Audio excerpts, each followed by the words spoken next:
En toute vérité, 11h midi sur Sud Radio, Alexandre Devecchio. En toute vérité, chaque dimanche entre 11h et midi sur Sud Radio, sécurité, économie numérique, immigration, écologie. Pendant 1 heure chaque semaine, nous débattons sans tabou des grands enjeux pour la France d'aujourd'hui et de demain. Et ce dimanche, nous avons le plaisir de recevoir Bernard-Henri Lévy, qui nous parlera de son nouveau livre « Solitude d'Israël » qui vient de paraître chez Grasset. Avons-nous pris la mesure de ce qu'était le 7 octobre ? La réponse d'Israël est-elle proportionnée ? L'État hébreu peut-il être qualifié d'État colonial ? Le monde arabo-musulman est-il vraiment innocent des crimes de la Shoah ? Tout de suite, les réponses de Bernard-Henri Lévy en toute vérité. En toute vérité sur Sud Radio, Alexandre Devecchio. Bernard-Henri Lévy, bonjour. Bonjour. Ravi de vous recevoir sur ce plateau. Nous allons discuter pendant 1 heure de votre nouveau livre, Solitude d'Israël, qui vient de paraître chez Grasset, et plus largement de la situation du conflit israélo-arabe. Mais tout d'abord, je voulais commencer par une question d'actualité. Après les attentats de Moscou, finalement, cette menace islamiste qui frappe également le pouvoir russe. Vous êtes très impliqué dans la cause ukrainienne. Il y a quelques semaines, le président de la République suggérait peut-être qu'on serait obligé, en tout cas, qu'il souhaitait peut-être à terme envoyer des troupes là-bas, en Ukraine. Est-ce que finalement, Bernard-Henri Lévy, j'irai pas jusqu'à dire qu'on s'est trompé d'ennemis, puisque vous allez me dire qu'on a plusieurs ennemis, on peut avoir plusieurs ennemis à la fois, et je vous rejoindrai là-dessus, mais est-ce qu'il ne faut pas hiérarchiser finalement les menaces ? Certes, Vladimir Poutine en est une, il faut le combattre, mais elle est indirecte, alors que l'islamisme, d'une certaine manière, est déjà là sur le territoire. Est-ce qu'on n'avait pas un peu oublié cette menace-là qui frappe jusqu'à nos propres ennemis ? Oubliez quelle menace ? La menace islamiste. Moi, je n'ai jamais oublié. Ça fait 20 ans, 30 ans que j'en parle sans cesse. Non, ça, j'ai jamais oublié la menace islamiste. Voilà, et ça n'empêche pas de ne pas oublier non plus la menace Poutine qui a, de manière la plus claire, lui, pas depuis 30 ans, mais depuis 20 ans, menacé l'Europe et qui dévaste l'Ukraine et qui est, puisque vous parliez d'Israël et que nous allons en parler, dont les ministres, dont les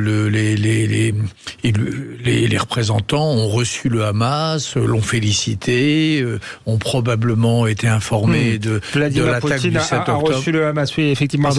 Parce qu'on ne comprenait pas les représentants, vous parliez de Moscou. De Moscou, exactement. Le Hamas, qui sont aujourd'hui là... tout de même la pointe de la menace islamiste, ont été reçus à Moscou avant le 7 octobre, ont été reçus à Moscou après le 7 octobre, ont été félicités, congratulés, remerciés, etc. Certes, on pourra en dire 2 mots d'ailleurs sur le slavisme de Vladimir Poutine, notamment en Tchétchénie, puisqu'il a passé un pacte avec Kadyrov qui applique la charia. Il faut le rappeler, mais est-ce qu'il faut vraiment envoyer les troupes là-bas ? Je sais que vous êtes souvent partisan des interventions armées. Est-ce qu'on en a les moyens aujourd'hui, justement, alors qu'on est soumis à une menace directe sur notre propre territoire ? Je ne suis pas souvent partisan des interventions armées. Ça vous est arrivé, Bernard-Henri Lévy ? Mais pas souvent. Et en l'occurrence, non. Je crois que le président de la République a une position raisonnable qui consiste à dire qu'il faut se préparer à toute éventualité. Quand vous avez des adversaires, et celui auquel il pensait, c'est la Russie poutinienne, qui est allié à l'Iran, qui fournit à l'Iran ses principales ressources pétrolières, lequel l'Iran lui fournit des armes, et ainsi de suite. Quand vous avez ces pays-là qui ont une attitude agressive, menaçante, sur tous les terrains, les attaques cybernétiques et des guerres plus conventionnelles, le président de la République a totalement raison de dire qu'il faut, s'armer, et 2, n'exclure aucune hypothèse, c'est ce qu'il a dit. Et exclure aucune hypothèse, ça veut dire aussi, évidemment, si la situation l'exigeait, c'est-à-dire si Poutine ou si l'Iran ou sur quelque adversaire que ce soit, mais ces deux-là sont alliés, envahissait un pays allié de l'OTAN, il faudrait évidemment réagir, naturellement. Bernard, ça me paraît honnêtement le minimum de la sagesse et de l'intelligence stratégique. Très honnêtement, j'avais pas forcément compris cela. Évidemment que s'il y avait un pays de l'OTAN qui était attaqué, l'OTAN doit réagir. Mais ce que j'ai compris, c'est que comme l'Ukraine était en difficulté, il fallait envisager toutes les possibilités. C'est ce que j'ai entendu du président de la République. Alors, soyez plus précis. Ce que le président de la République redoute, c'est que l'Ukraine perde la guerre, c'est que l'Ukraine s'effondre, pas seulement en difficulté. Et après l'Ukraine, c'est un domino. Après l'Ukraine, en effet, ce sera un autre pays d'Europe, et cette fois-ci un pays de l'OTAN. Ce qu'a annoncé Vladimir Poutine à maintes reprises. Vladimir Poutine a quand même du mal pour le moment à conquérir l'Ukraine, et il nous est arrivé dans l'histoire de faire alliance avec les soviétiques pour combattre Hitler, par exemple. Est-ce qu'il faut renoncer totalement à la diplomatie avec Vladimir Poutine? Je parle pas de faire une alliance avec lui, mais de faire jouer la diplomatie pour trouver une issue au conflit ukrainien. Mais d'abord, personne ne renonce jamais à la diplomatie. Et même dans les pires moments de tension et de guerre, les diplomates, les services se parlent toujours. Donc il ne s'agit pas d'y renoncer. Mais en revanche, accepter qu'un pays comme l'Ukraine soit démembré, accepter la politique du fait accompli, accepter que la violence paye, accepter que l'Occident se déballonne face à la coalition Russie, Corée du Nord, Iran, Chine et Turquie. Moi qui suis attaché à l'Occident, à ses valeurs, à l'Europe, ce serait une défaite militaire, mais surtout politique et morale, sans précédent. Ce serait terrible. Donc je pense qu'il ne faut pas accepter cela. Parlons d'Israël et de votre livre, mais du coup, comme vous me parlez d'Occident, ça me suggère une question qui fait peut-être le lien. Est-ce que pour vous, Israël, c'est la pointe avancée de l'Occident, du combat occidental contre l'islamisme aujourd'hui ? De l'Occident, Israël, c'est plus compliqué. C'est pas l'Occident, Israël. C'était une question. Oui, non, c'est pas. Je ne vous soufflais pas la réponse. Non, ce n'est pas l'Occident. C'est pas l'Occident. C'est bien plus ancien que l'Occident, d'ailleurs, Israël. Et puis c'est un État qui est vraiment enraciné dans le Proche-Orient depuis sa création, depuis 75 ans, mais bien avant. Depuis ça. On en parlera. Vous écrivez dans votre livre effectivement qu'il y a eu des Juifs en Israël depuis toujours. Ce sera une question. C'est le moins qu'on puisse dire. C'est le moins qu'on puisse dire. Mais on le rappellera. Revenons peut-être sur le 7 octobre parce que c'est le début de votre livre. Vous faites un peu l'anatomie de ce que vous qualifiez d'événement historique. Est-ce qu'on en a pris la mesure de cet événement? Pourquoi c'est pas simplement un épisode sanglant de plus dans la longue guerre israélo-arabe?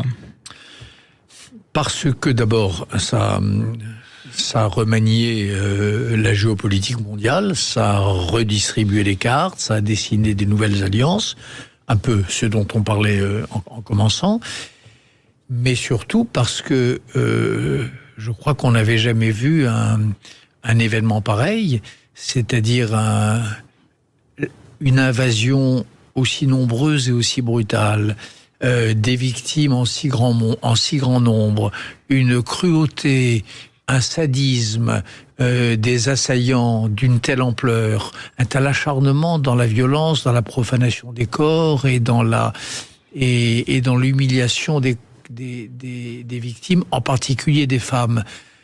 Je crois qu'on n'avait jamais vu cela.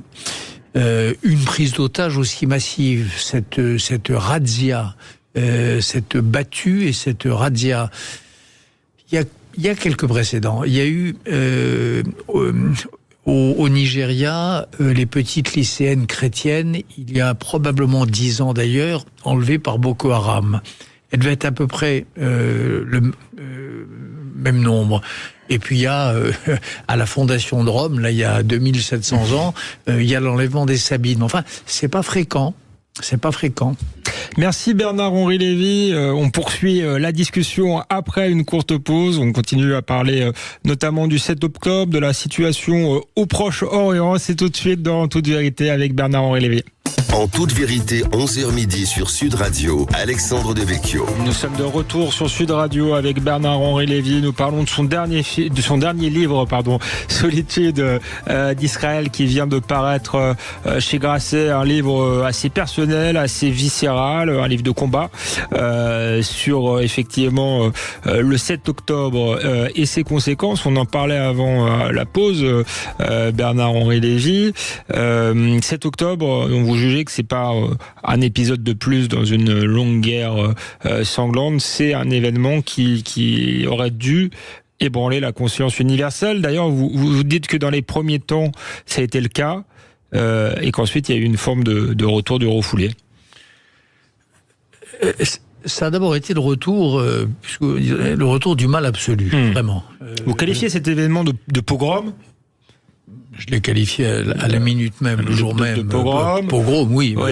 La référence à la Shoah est une référence que non, j'ai pas dit Shoah.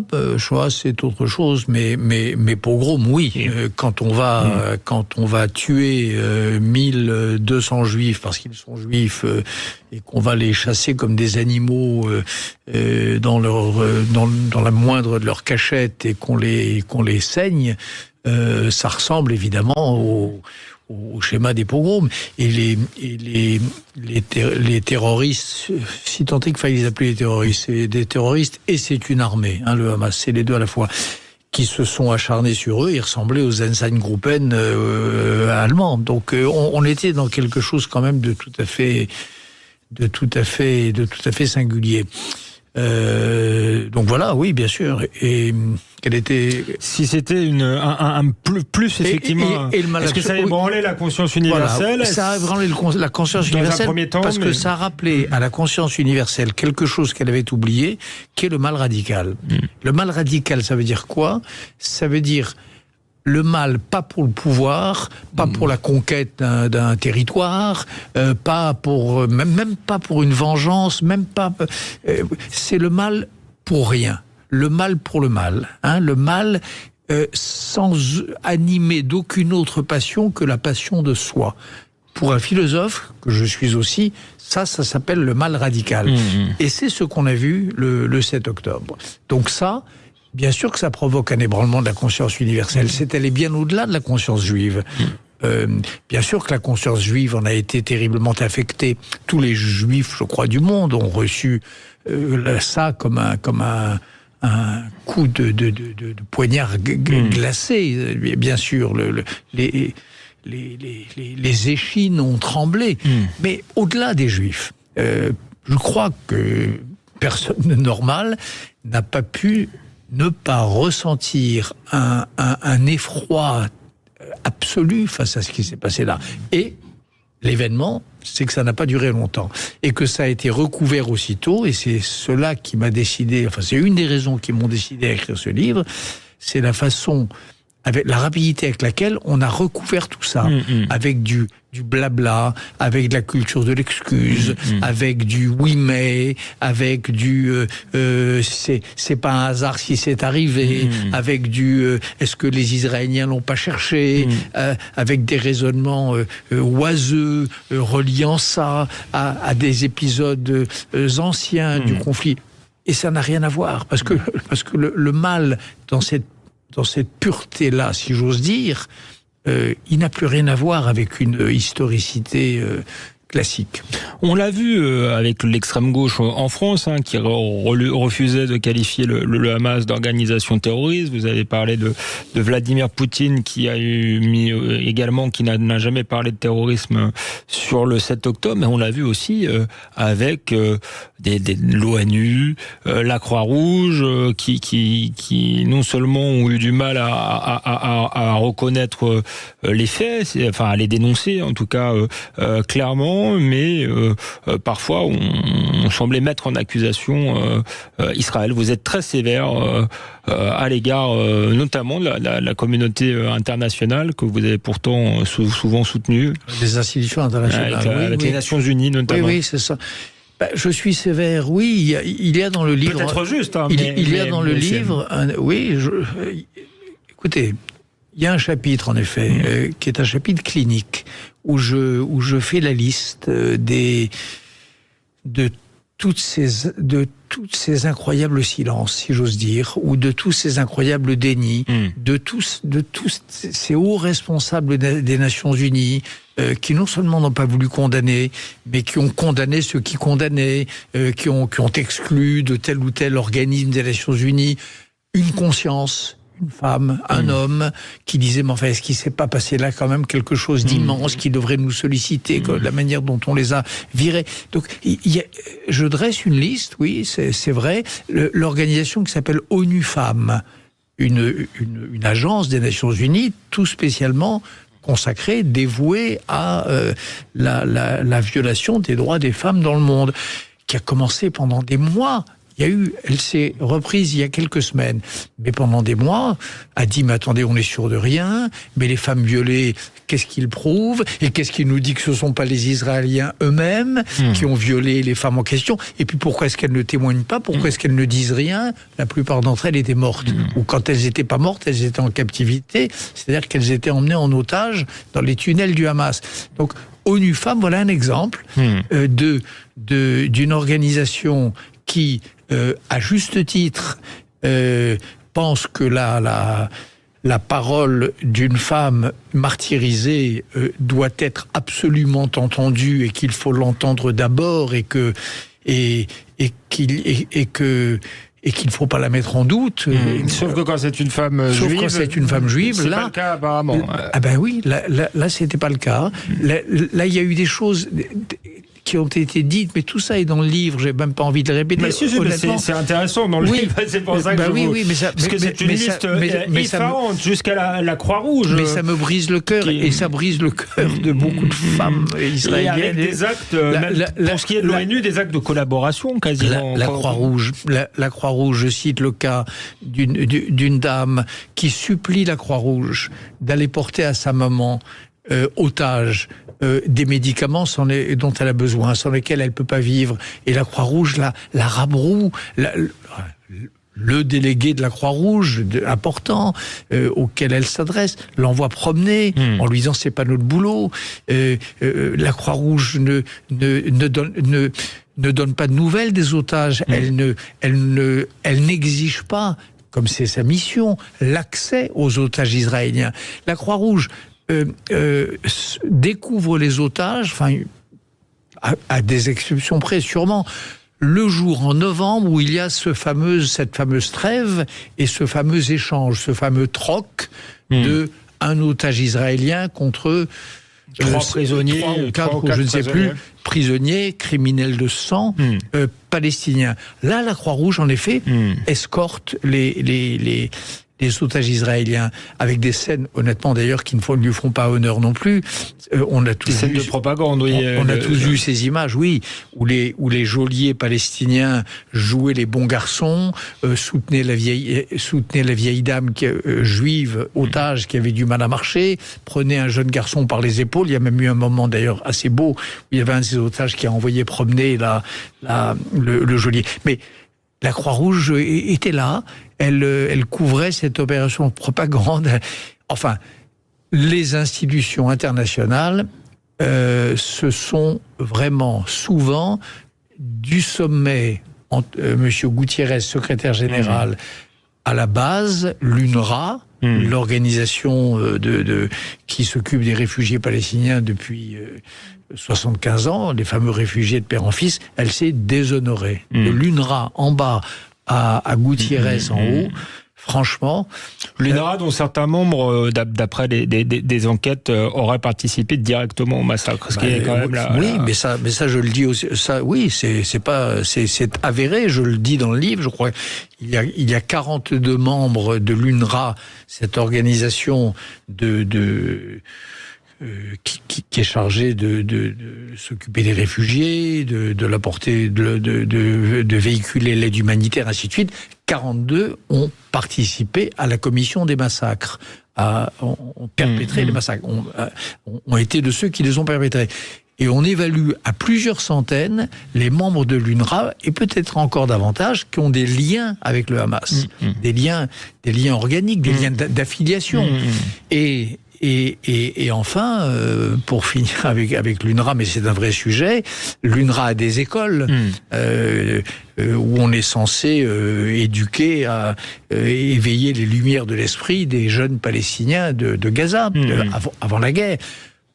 On sait, et on a découvert encore plus aujourd'hui, que les manuels scolaires de ces écoles étaient infectés par l'antisémitisme le plus épais et par une interprétation obscurantiste et fanatique de l'islam. Donc l'UNRWA, c'est les Nations Unies. Donc bien sûr, vous avez raison, il y a eu cette espèce de démission des grandes organisations internationales. C'est pas la première fois.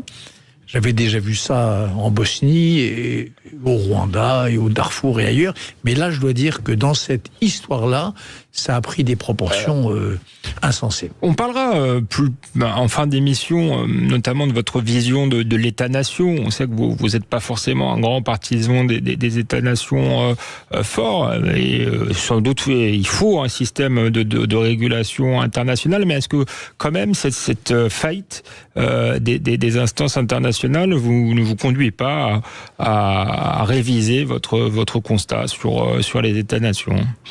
Non, bien sûr que non. Ça me conduit à penser qu'il faut réviser l'ONU, ça oui, qu'il faut la réformer fortement, que ce qui vient de se passer là, cette faillite des Nations Unies face à cet événement, c'est peut-être son acte de décès, comme je ne sais pas, comme la SDN, son ancêtre, la Société des Nations, a signé son acte de décès, je ne sais pas, peut-être quand elle a refusé d'entendre Haïlé Sélassié, que sais-je, mais il faudra une autre ONU, il faudra une autre institution internationale, une institution qui permet de réguler les conflits. C'est bien, c'est le beau rêve des Lumières, le beau rêve d'Emmanuel Kant. Oui, mais est-ce que c'est pas un rêve naïf? On en parlera après la pause. Alain Finkielkraut, on verra aussi si la réponse d'Israël est proportionnée ou pas. On en parle après une courte pause sur Sud Radio. En toute vérité, je vous redonne bien sûr la parole là-dessus. Merci Bernard-Henri Lévy, à tout de suite. En toute vérité, 11h midi sur Sud Radio, Alexandre Devecchio. Nous sommes de retour en toute vérité sur Sud Radio avec Bernard-Henri Lévy qui nous parle de son nouveau livre Solitude d'Israël qui vient de paraître chez Grasset. On évoquait effectivement le 7 octobre, ses conséquences, le déni qu'il y a eu après. Il y a eu aussi la riposte israélienne extrêmement critiquée. Bernard-Henri Lévy, vous estimez que dans votre livre que c'est une riposte proportionnée? Vous comprenez ceux qui s'indignent des victimes civiles, notamment les enfants? Oui, je les comprends. Comment ne pas s'indigner de la mort des enfants? Évidemment. Ce serait être insensible, ne pas avoir de cœur, ou être que de ne pas en tout cas s'en émouvoir. Ce que je dis en revanche dans le livre, c'est que Israël ne vise pas les civils. C'est la grande différence avec le Hamas, c'est la grande différence avec la Russie en Ukraine, enfin avec 1000 exemples, voilà. Israël, dans cette guerre de défense, dans cette guerre qu'il est contraint de mener contre un ennemi terrible, sans scrupules, déploie de grands efforts en tout cas pour qu'il y ait peu de victimes civiles. Évidemment il y en a, évidemment que ça me bouleverse et ça me tord les tripes, et ça tord les tripes, je pense, j'en suis sûr, de quiconque a une âme, est père, est mère, a songé à être père, a songé à être mère, enfin bref, voilà, bien sûr.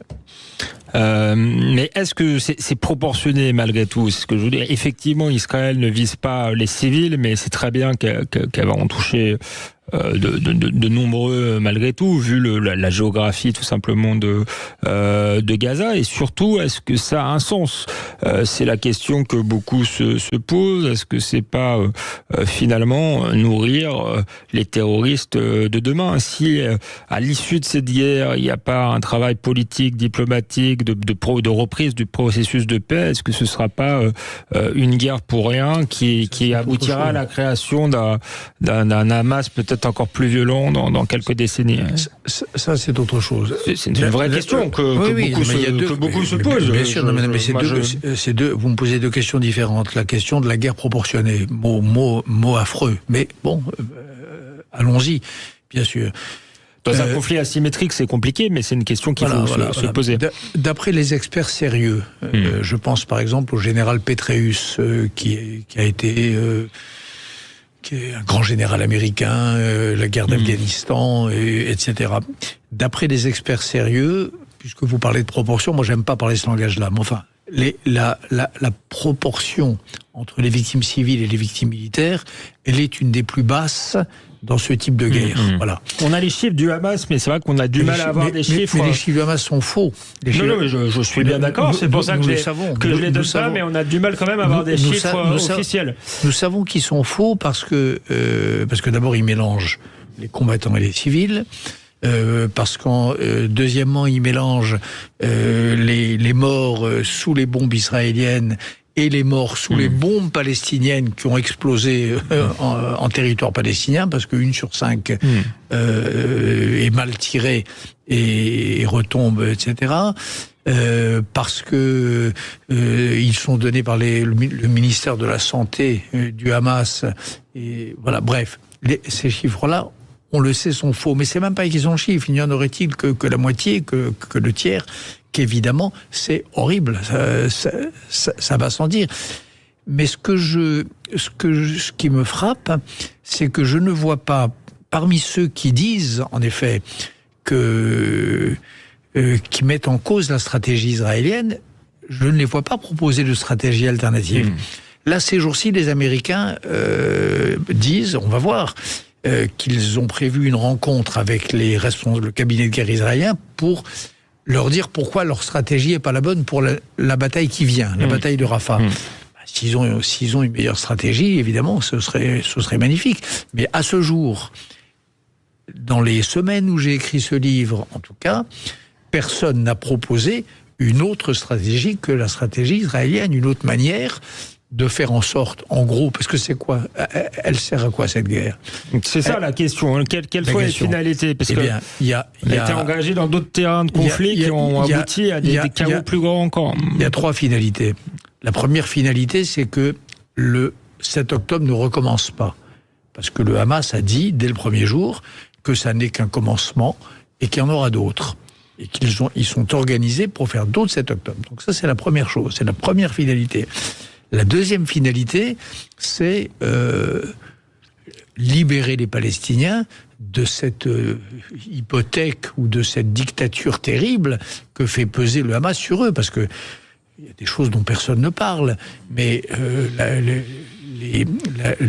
mise à mort, l'exécution par le Hamas des Palestiniens soupçonnés de Dieu sait quoi tous les jours, notamment de donner des informations à Israël, mais aussi bien d'avoir une sexualité déviante. Donc, deuxième objectif, libérer ce pays, cette bande de terre, de cette dictature hamassiste. Et le troisième objectif, me semble-t-il, pour les femmes et les hommes de bonne volonté, c'est de faire en sorte qu'il y ait un jour un État palestinien. Tant qu'il y aura le Hamas, tant qu'il y aura à la tête du peuple palestinien des gens qui veulent l'extermination du voisin, qui veulent la destruction d'Israël, qui veulent une Palestine qui va de la mer au Jourdain, il n'y aura pas d'État. Moi, je suis un partisan de la solution des 2 États depuis toujours. J'ai toujours dit que la seule solution pour le droit et pour Israël, et pour qu'Israël reste un État refuge pour les Juifs, donc un État à majorité juive, que la seule solution, c'est les 2 États. Mais La seule solution pour qu'il y ait 2 États, c'est qu'il n'y ait plus ces barbares que sont le Hamas à la tête du mouvement. Voilà les buts de guerre. Alors, est-ce qu'il y a une autre stratégie pour atteindre et le 4e but de cette guerre, et le 4e but, et ça n'est pas le moindre, c'est la libération des otages. Il reste 130 otages dont on ne sait pas combien sont vivants, et voilà, cette guerre, elle a aussi cet objectif. Oui, mais vous expliquez qu'il faut, à terme, il faudra une solution à 2 États. On n'a pas l'impression que Benjamin Netanyahou est sur cette ligne. En tout cas, il n'en parle pas. Il n'a pas l'air de chercher des interlocuteurs modérés. Ça, c'est une chose. Et il y a peut-être une deuxième condition. C'est la fin des implantations en Cisjordanie. Et j'avoue, je dois avoir l'honnêteté de dire que vous l'expliquez dans le livre. Vous dites qu'il va falloir retirer ces colonies qui sont pour le coup vous dites Israël n'est pas un État colonial, mais ça, ce sont des colonies. Et je vous ai entendu dire chez Europe 1, ces 3 caravanes sur des collines, c'était quand même... alors, qui dit vrai? Je dis 2 choses. Le BHL du livre ou le BHL d'Europe 1?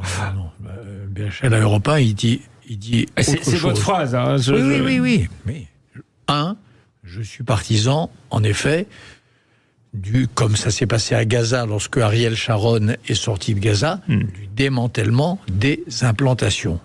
C'est clair, des colonies, des implantations, vous les appelez comme vous voulez. Ce que j'ai dit à Europe 1 chez votre consoeur Sonia Mabrouk, c'est que par ailleurs, dans un monde même pas idéal, dans un monde normal, de même qu'il y a en Israël 20% d'Arabes palestiniens, ça me semblerait pas anormal qu'il reste quelques Juifs dans l'État palestinien de demain. C'est pas, et je disais, c'est pas la lèpre, c'est pas la peste. Ça serait pas complètement une absurdité. Voilà. Donc après, peut-être les Palestiniens ce jour-là exigeront-ils une Palestine totalement judenfrei, libérée de ces Juifs. Il faudra sans doute en passer par là, comme ils l'ont exigé à Gaza. Lorsqu'Ariel Sharon a retiré non seulement ses troupes, les troupes israéliennes, mais les civils, mais les implantations de Gaza, malheureusement, c'est horrible. Les Palestiniens libérés, une des premières choses qu'ils ont faites, ça a été de brûler les maisons, de brûler les synagogues vides, comme s'il fallait se débarrasser de toute trace et de toute souillure. Donc là, ce que je pense, oui, c'est qu'il y a un travail tout de même d'éducation, il y a à faire du côté palestinien. Il faudrait qu'ils se mettent dans la tête, mais il y en a un grand nombre, que les Juifs ne sont pas le diable. C'est d'ailleurs une dimension du conflit dont on parle sans doute pas assez, c'est-à-dire qu'on est pas seulement dans un conflit territorial. On est face à des islamistes qui ne revendiquent pas tellement un État que l'éradication des Juifs autour d'eux. C'est d'ailleurs, vous dans votre livre, vous revenez sur une forme de mythe, celui de l'innocence du monde arabo-musulman dans la Shoah. Vous vous rappelez que c'est pas tout à fait le cas. Oui, parce que c'est un des grands arguments, et je le vois je vois chez les jeunes gens qui disent, mais après tout, ok, il fallait un État pour les Juifs. Pour les Juifs. Pourquoi le faire? Mais pourquoi ne pas le faire en Bavière? C'est vrai que l'Europe est quand même le principal responsable, et l'Allemagne surtout. Et l'Allemagne. Donc pourquoi ne pas avoir fait cet État juif en Bavière? J'entends ça depuis que je suis jeune, et j'entends ça aujourd'hui où je le suis moins auprès de la jeunesse. Bien, la réponse, c'est que la Shoah, ce fut un crime mondial. Alors évidemment, c'est un crime allemand qui a été organisé et planifié en Allemagne. Mais ceux qui y ont participé, ils sont européens, et puis ils sont japonais, et puis ils appartiennent aussi, pour certains, au monde arabo-musulman. Dans le monde arabo-musulman, c'est comme la France, vous avez eu les deux. Vous avez eu des résistants, vous avez eu le roi du Maroc qui a compagnon du général de Gaulle.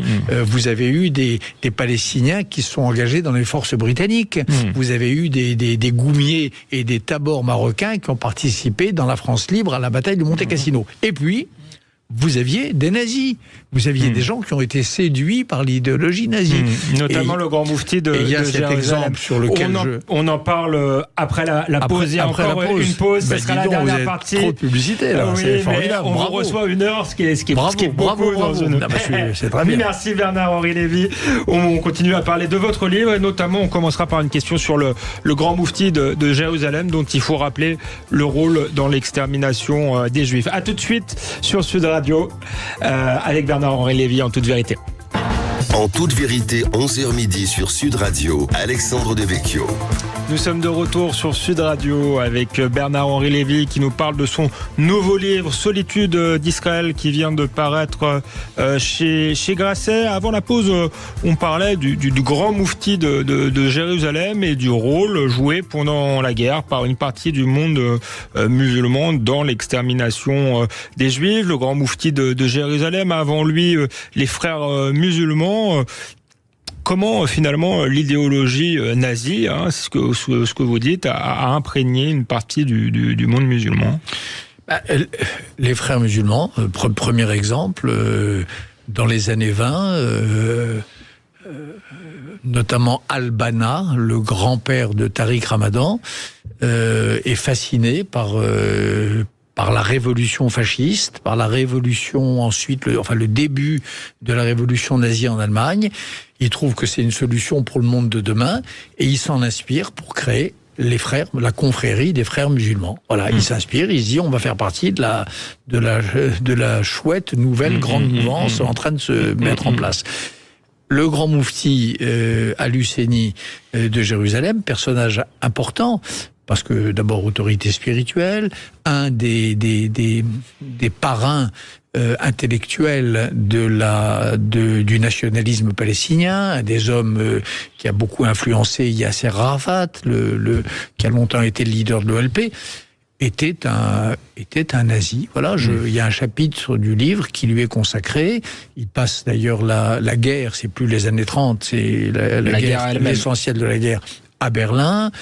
Il est reçu par Hitler, il est reçu par Himmler, il trouve qu'ils n'en font pas tout à fait assez, il propose des solutions pour que la solution finale soit encore plus expéditive, il le diffuse sur Radio Berlin, tout ça je raconte et je donne les détails, sur une radio basée à Berlin et en direction du monde arabe, des appels au meurtre et des appels au pogrom absolument insensés, à destination des Arabes palestiniens qui ont déjà sur leur sol une très grande proportion qui cohabitent, pas sur leur sol, qui cohabitent avec des Juifs.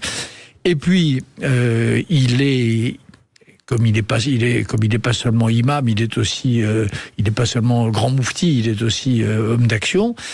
Il participe à la création d'un vrai bataillon SS basé en Europe, près d'Athènes, et qui devait, le plan, dans la stratégie allemande, qui devait, si Rommel avait gagné la bataille du désert, il devait foncer sur le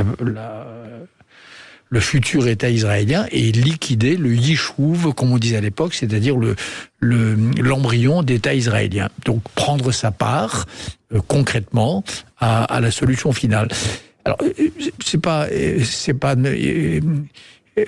n'y a pas que lui, il y a des gens inspirés par la même idéologie en Irak, en Syrie, aux sources en partie des deux partis baassistes, les partis d'où était issu Saddam Hussein en Irak et la famille Al-Assad en Syrie. Mais tout ça témoigne du fait qu'en effet, c'est comme les Tchernobyl là, qui seraient arrêtés à Strasbourg, le nazisme s'est pas arrêté aux frontières de l'Allemagne, aux frontières de l'Europe. Il a eu une influence aussi dans le monde arabe. Et donc, pourquoi je dis ça, quand on parle... Quand on dit que la Shoah fut un crime contre l'humanité, un crime contre l'humain, et ainsi de suite, cela s'entend au sens propre. L'ensemble de l'humanité en est comptable, en tout cas, tous ceux qui ont trouvé le nazisme tolérable. Le nazisme qui s'est peut-être d'ailleurs hybridé dans le monde musulman avec une tradition antisémite issue de l'islam ou de l'islamisme.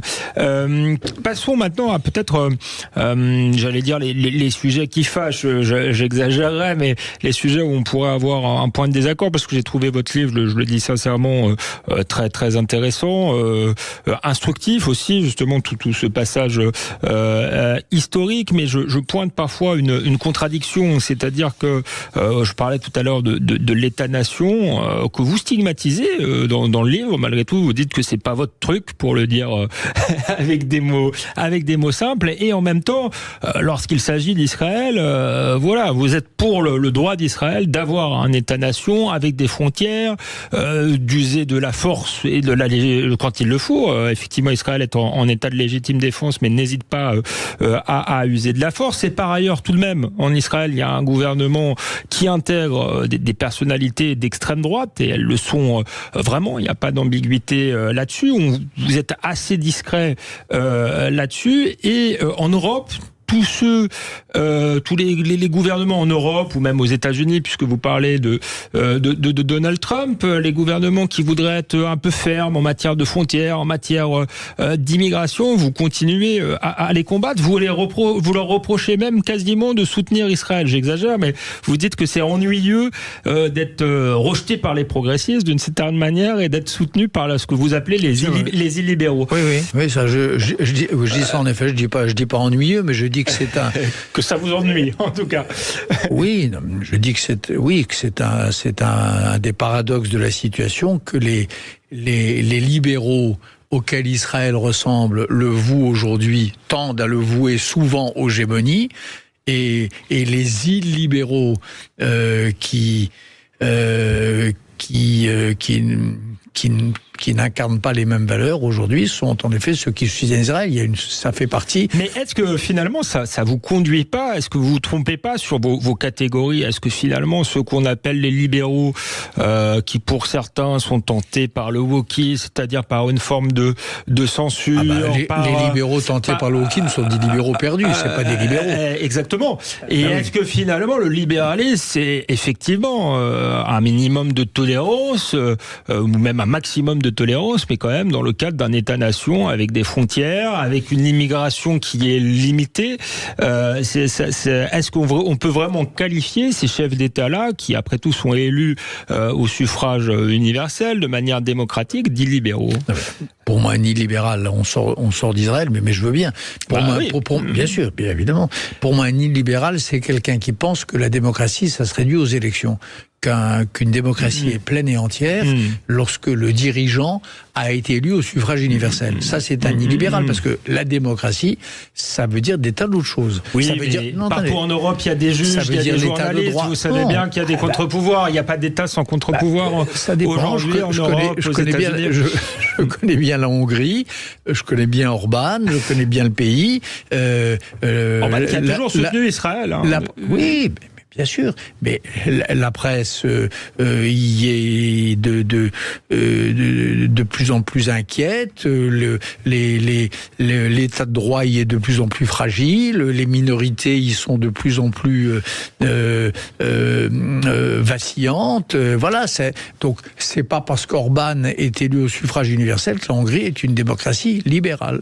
Donc c'est pour ça qu'il y a ce concept nouveau de démocratie illibérale qui me semble assez propice aux exigences de la pensée complexe.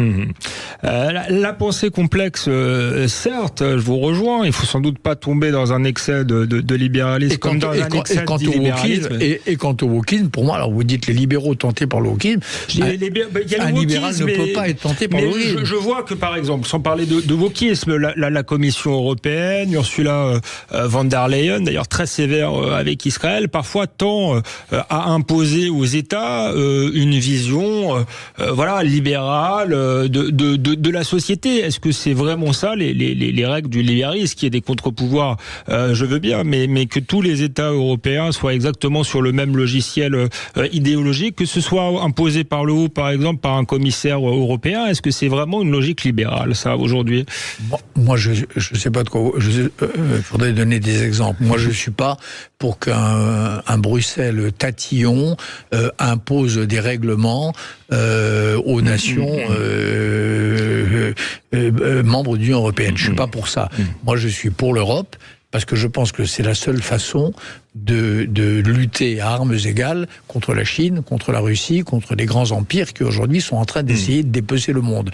Je pense que c'est la seule manière, c'est le seul niveau pour régler les grands sujets d'aujourd'hui, c'est-à-dire le terrorisme, c'est-à-dire la finance internationale, c'est-à-dire les histoires de l'urgence climatique et la question de l'immigration. Je pense que c'est l'agora d'aujourd'hui, l'agora grecque. Avant, chez les Grecs, c'était la cité. Il y a un moment, avec le mouvement des États-nations né avec la Révolution française, ça a été la nation, la bonne agora. Moi, j'aurais été contemporain de Valmy, j'aurais sûrement dit que la bonne agora, c'était la nation. Je pense qu'aujourd'hui, la bonne agora, où on peut délibérer démocratiquement des grands sujets, c'est en effet l'Europe. Ce sera un autre sujet, on va pas se lancer là-dedans, mais justement, pour avoir une agora, il faut quand même qu'il y ait un peuple. On peut pas délibérer démocratiquement sans le peuple, mais on est presque à la fin de l'émission. Juste une dernière question pour conclure sur ce qui peut m'apparaître contradictoire. En matière d'immigration, vous avez été pas forcément de ceux qui sonnaient l'alerte. Aujourd'hui, quand vous voyez l'échec de l'intégration, la montée de l'islamisme dont vous êtes directement victime, puisque vous êtes, je sais pas un secret, vous êtes sous protection policière, vous vous dites pas que parfois vous auriez dû être justement un peu moins libéral entre guillemets. Je sais pas si c'est le bon terme d'ailleurs, mais un peu moins naïf sur certaines questions. Écoutez, je n'ai jamais été naïf, contrairement à beaucoup, sur l'islamisme radical. Mais il vient pas de rien. C'est pour ça que je vous parlais de l'immigration. Il vient d'une migration massive et pas contrôlée, cet islamisme. Mais pour l'instant, il vient pas de l'immigration massive. Il vient de l'Iran, il vient du Pakistan, il vient des talibans afghans. Sur le territoire français, des juifs se font tuer. C'est pas forcément par des gens qui viennent d'Iran, Bernard-Henri Lévy. C'est parfois des gens qui sont nés en France. Alors après, il y a deux problèmes. Il y a un problème de police, et puis il y a un problème d'intégration. Je vous dis pas que l'intégration républicaine à la française marche comme elle devrait marcher. Et bien sûr, de même que l'intégration à l'anglo-saxonne, dont on a cru qu'elle était un modèle alternatif, on voit bien qu'elle est en train de faire faillite aussi. Donc il faut repenser les logiciels d'intégration. Il faut mieux penser l'éducation républicaine, ça sûrement. Mais est-ce qu'il faut pour autant tomber dans les délires chauvins d'une immigration zéro, d'un pays se repliant? Non, c'est impossible. C'est contraire au génie de la France, c'est contraire au génie de l'Europe, et c'est contraire à l'intérêt de nos pays. Merci Bernard-Henri Lévy, merci pour cette passionnante conversation. On se retrouve la semaine prochaine pour un nouveau numéro Dans toute vérité. Je vous laisse avec les informations. Sud Radio. Sud Radio. Parlons vrai. Parlons vrai. Sud Radio. Parlons vrai.